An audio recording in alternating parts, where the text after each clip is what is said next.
د امریکا د نیټو د یهودو غلام هغه د پاکستان حکومت ده. اوس هندوستان په پاکستان باندې اټیک کړو. نو پاکستان خو بې غیرته حکمرانان دي، د امریکا او د یهودو د نیټو غلامان دي، د جهاد فتوا نشي ورکوي. بسم الله الرحمن الرحیم. ایاک نعبد و ایاک نستعین. عزتمندو، نن سبا که موږ تاسو وګورو د پاکستان کې کوم موجوده حالات دي، نو کله هندوستان په اټیک کوي، کله بل څوک، کله بل څوک.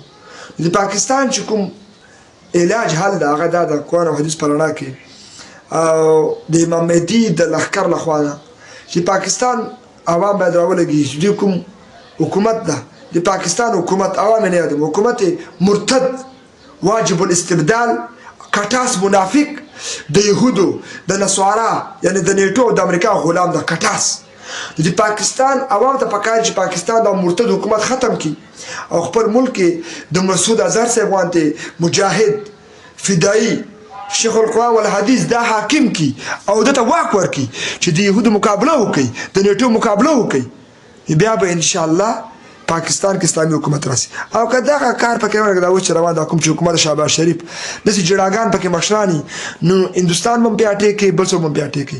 د پاکستان علاج اساسي دا ده چې دوی راولګيږي ټول پاکستانیان عوام مسلمانان دوی باید راولګيږي او خپل د مرتد حکومت ختم کړي، د امریکا غلام حکومت ختم کړي، علما مجاهدین فدایان القاعده خپل ملک مشران کړي، لکه څنګه چې امارت جمهوریت ختم کړو، فدایان او ملایان او قاریان او استشهادیان ورسره جمهوریت الله ختم کړ. نو دا رقم د پاکستان علاج ده، قرآني نسخه ورته